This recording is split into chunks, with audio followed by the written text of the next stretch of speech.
سلام بچه‌ها، چطورین؟ امیدوارم کارتون خوب باشه. خب خوش اومدیم به یک ویدیو دیگه از دنیای میدل ارث. توی این ویدیو ما قراره که جنگجو برتر میدل ارث رو با هم لیست بندی کنیم و ببینیم که هر جنگجو چه رتبه‌ای داره. شما هم اگه دوست داشتین میتونین جنگجو مورد علاقه خودتون رو برای ما کامنت کنید. خب برای اینکه این لیست خیلی بلند بالا و نمیخوام این ویدیو خیلی طولانی بشه، یکم سریع‌تر توضیح میدم. شماره 19 هالدیر. با اینکه توی عصر سوم الفا خیلی فعال نبودن، اما هالدیر توی نبرد بزرگی که در هلمز دیپ اتفاق افتاد شرکت کرد.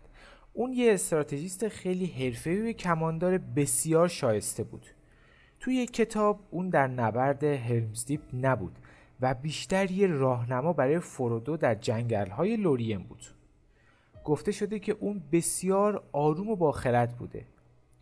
اون برای مردمان روحان مثل یک نور در اوج تاریکی بود. با اینکه هالدیر خیلی توانایی خاصی نداشت، ولی به نشانه وفاداری به کمک انسان‌ها اومد. شماره 18 برومیر. برومیر پسر دنتور دوم، قهرمانی که شکست خورد. برومیر از جنگجویان گاندور بود که به دام وسوسه حلقه افتاد و سعی کرد که به فرودو حمله کنه. اون در نهایت شرفشو پس میگیره و برای این کار بهای سنگینی پرداخت میکنه. برومیر لغزش خودشو با کمک به مری و پیپین جبران میکنه. شماره 17 ایومر. سوارکار بیباک و شکست ناپذیر روحان. ایومر خواهرزاده شاه تئودن بود و همچنین سومین فرمانده سوارکاران روحان هم بود. اون با اسب خودش آتش‌پا به قلب سپاه دشمن میزد و از رو در روی با هیچ کسی نمیترسید. اگه بخوام تأثیرش رو تو جنگ‌ها بگم، میتونم به دو مورد اشاره کنم: نبرد پلنورفیلد و هلمز دیپ. شماره 16 گیملی، دورف افسانه‌ای. گیملی پسر گلوین در دنیای تالکین نماد دوستی دورفا با الفاست. گیملی از خاندان دورینه و در کوهستان آبی به دنیا اومده. نقش اون در فلوشیپ هم غیر قابل انکاره. اون همچنین موفق میشه از گالادریل 3 تار مو هدیه بگیره. هدیه‌ای که ارزشش خیلی بیشتر از طلا و جواهره.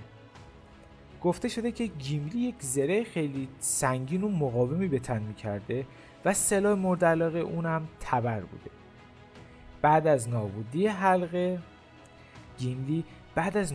حلقه به بازسازی میناستریس خیلی کمک کرد. شماره 15 لگولاس. خب از گیملی گفتیم، بی‌انصافی میشه از لگولاس نگیم. لگولاس پرنس میرکوود بود. اون زیر نظر پدر شاه تراندویل به یک جنگجوی خیلی خطرناک و قابل تبدیل شده بود. گفته شده که هنر تیراندازی اون با کمان غیر قابل باور بوده و هیچ کس نمیتونسته از نظر تیراندازی با اون رقابت کنه. لگولاس و گیملی همراهان اصلی آراگون بودن و یه رقابت خیلی باحالی هم با هم داشتن که توی فیلم صحنه‌ای از اونو دیدیم. از نبردهای مهم اون میشه به پلنورفیلد و هلمز دیپ و نبرد در دروازه سیاه اشاره کرد. لگولاس بعد از مرگ آراگون به ولینور میره و برای همیشه اونجا موندگار میشه. شماره 14 فینراد فلگوند. فینراد فلگوند پسر فینارفین و برادر گالادریل بود. معنی کلمه فلگوند به زبان دورفی میشه کسی که غار حفر میکنه. اون در سرزمین میانه نماد خرد بود و همچنین اون دوست بسیار خوبی برای انسان‌ها بود که این دوستی سرانجام به قیمت جونش تموم میشه. اون برای نجات برن جون خودشو فدا میکنه و با یه گرگ میجنگه. اون موفق میشه که گرگو با دستای خالی بکشه. اون سرانجام از شدت جراحات جون خودشو از دست میده. فینراد فرمانده شهر نارگوترون هم بود. اون تونسته بود که اون شهر رو به پناهگاه امن برای مردمان میدل ارث تبدیل کنه. لقب فلگون رو دورفا به همین خاطر بهش داده بودن، چون اون تونسته بود که شهر نارگوترون رو بسازه. شماره 13 تورین تورونبار. بیشک یکی از بهترین جنگجوهای انسان در عصر اول بود، ولی باید بگم که زندگی خیلی پرفراز و نشیبی داشت. اون در عصر اول با نیروهای مورگوس میجنگه و حسابی مورگوس رو به دردسر میندازه. مورگوس هم اونو نفرین میکنه که این نفرین کار دستش میده. اون موفق میشه که گلارونگ رو بکشه ولی گلارون قبل از مرگش به اون میگه که همسرش در واقع خواهر گم شده اونه. تورین بعد از شنیدن این حقیقت خودشو میکشه. گفته شده که تورین همیشه یک کلاهخود خاص به اسم کلاهخود اژدهای دولومین به سرش میذاشته تا شناسایی نشه. از دوستای اون میشه به بلک استرانگبو اشاره کرد که تورین اون بدبخت رو هم با یک اورک اشتباه میگیره و اونم میکشه. شماره 12 آراگون. بدون شک آراگون یکی از محوری ترین شخصیت های دنیای تاکینه. اون یه لیدر یه شاه بسیار باهوش و قدرتمنده. آراگون علاوه بر ذهنیت قوی، جنگجوی بسیار ماهری هم بوده.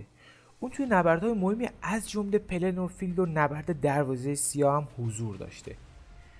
آراگون جدا از توانایی جنگی چند تا نشونه خاص هم داشت، مثل شمشیر آندوریل و حلقه باراهیر.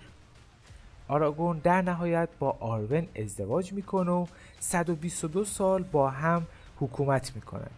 بعد از مرگ اون آرون هم جونش رو از دست میده و تاج و تخت به پسر آراگون یعنی الدارین میرسه. بعد از شکست سارون بزرگترین دستاورد آراگون متحد کردن آرنور و گاندور بود. شماره 11 فرمانده براگ ها گاتموگ. قطعا همتون از گاتموگ فرمانده براگ ها شنیدید.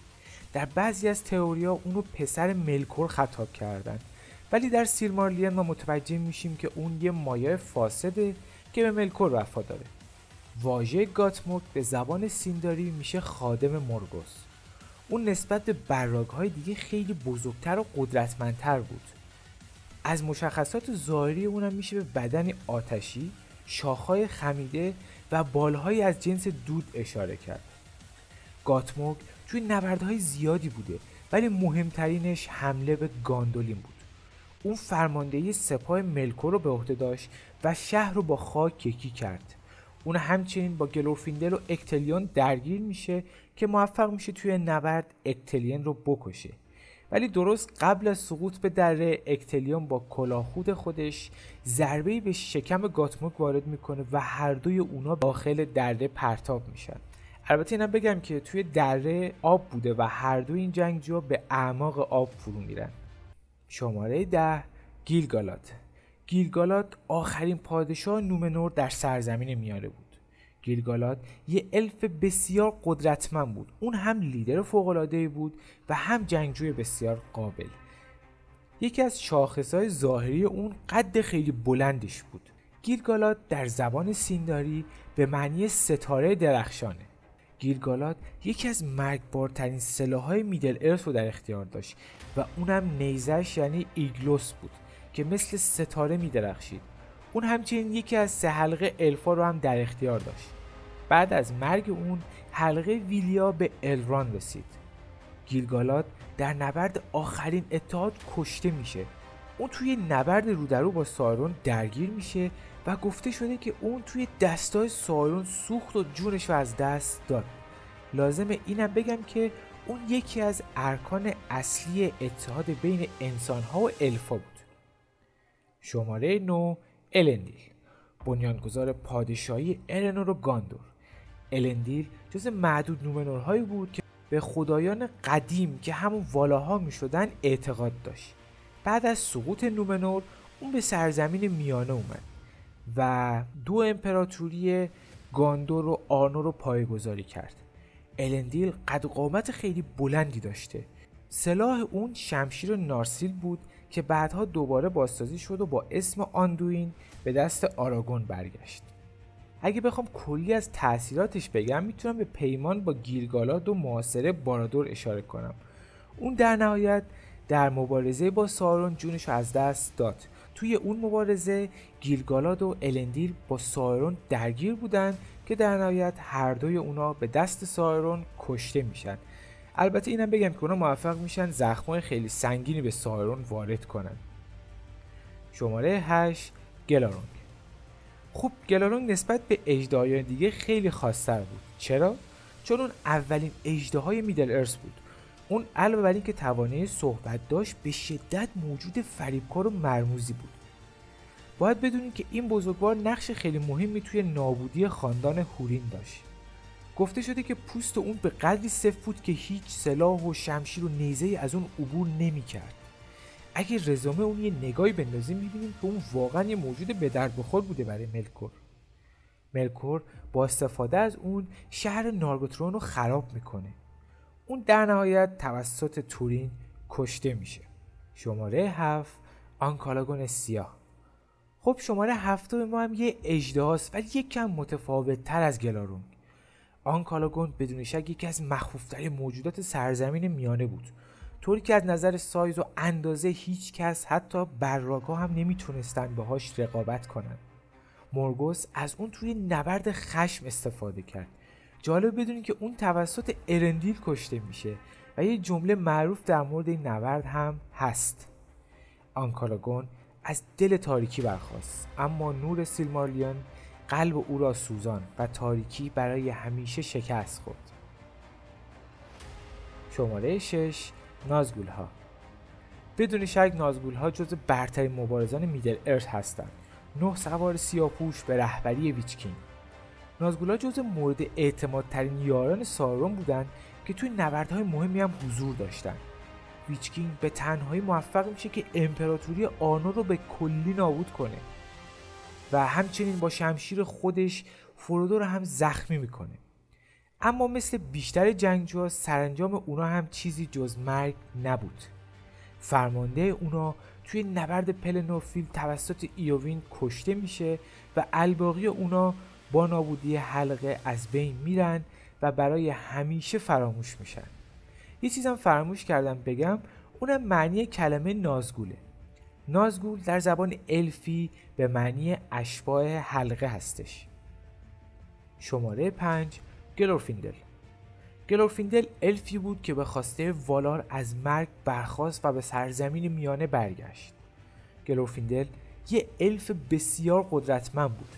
اون به قدری قوی بود که حتی موجوداتی مثل نازگول‌ها هم از اون میترسیدن و اون توانایی ایستادگی در مقابل هر 9 نفر رو داشت. اون حتی مرگ ویچکینگ رو هم پیش بینی کرده بود و گفته بود که هیچ مردی نمیتونه اونو بکشه. از رزومه اونم غافل نشیم، اون توی نبردهای خیلی مهمی حضور داشته. یکی از اونها سقوط گاندولین بود. اون حتی یک براگ رو هم کشت ولی به خاطر جراحاتی که داشت جونش رو از دست میده.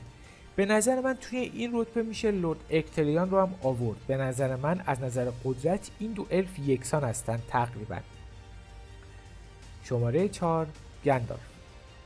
جادوگر سفید و یه مایه بسیار باهوش و قدرتمند. بدون شک اگر راهنمایی گندالف نبود احتمالا سرنوشت سرزمین میانه هم به این خوبی رقم نمیخورد. با مشورت‌های اون تورین و یارانش تونستن کوه تنها رو پس بگیرن. اون همچنین نقش خیلی مهمی در فلوشیپ داشت. همونطور هم که توی فیلم دیدیم اون موفق میشه براگ موریا رو از بین ببره. باید اینم بگم که گندالف صاحب حلقه ناریا هم بود. شماره 3 سایرون. قطعا دارک لورد لیاقت این جایگاه داره. سایرون در بین مایه ها قدرتمندترین بود. اون همچنین دست راست ملکور هم بود. بعد از اربابش اون لقب ارباب تاریکی رو به دست میاره. اون داره اسمای خیلی زیادی از جمله مایرون، زیگور و آناتاره. اون همچنین صاحب حلقه یگانه هم هست. سایرون توی هر 3 عصر حضور فعالی داشته ولی نقش اون بعد از رفتن ملکور پررنگتر میشه. در مورد سایرون خیلی توضیح نمیدم چون یه ویدیو کامل ازش داریم، میتونین ویدیو رو تماشا کنین، لینکش بالای صفحه میاد. شماره 2 آنگولینت. اولین عنکبوت میدل ارث، مادر شیرام. اگه بخوام خیلی سریع اون رو معرفی کنم باید به این اشاره کنم که اون به قدری مخوف و ترسناک بود که حتی ملکور هم از اون میترسید. اون نظر اندازه خیلی بزرگ بود، طوری که والای قدرتمندی مثل ملکور در مقابل اون هیچ بودن. آنگولینت به معنی عنکبوت سیاهه و در بیشتر فن پیج‌ها و کتابا به این اشاره شده که اون حتی از مورگوس هم قوی تره. و بالاخره میرسیم به شماره 1. اون شخص کسی نیست جز ملکور. ملکور جز قدرتمندترین والاهای ارو بود. اون کلا با ارو مشکل داشت و میخواست که خودش خدا باشه و موجوداتی رو خلق کنه. اون از زمانی که پاشو تو آردا گذاشت شروع به خرابکاری کرد. اون والاهای دیگه رو به زحمت مینداخت ولی اونا کلی زمان گذاشتن تا تونستن اونو از پا در بیارن. ملکور کلی آسیب به سرزمین میانه زد. جالب بدونید که قد ملکور تقریبا نزدیک به 10 متر بوده. اون همچنین یه قلعه خیلی مخوف به اسم انگبند هم میسازه و توی اون قلعه اون شروع به آزمایش‌های شیطانی روی الفا میکنه که در نهایت ملکور موفق میشه اورکا رو به وجود بیاره. خب دوستان، این بود از 19 جنگجوی برتر میدل ارث. امیدوارم که دوست داشته باشین. این لیست بیشتر به حسب تاثیر اونا در روند داستانی تنظیم شده و توی این لیست جای خیلی ها خالیه. امیدوارم که از دیدن این ویدیو لذت برده باشین. هر جا که هستین سالم و سلامت باشین. تا ویدیو بعد، خدا نگهدارتون.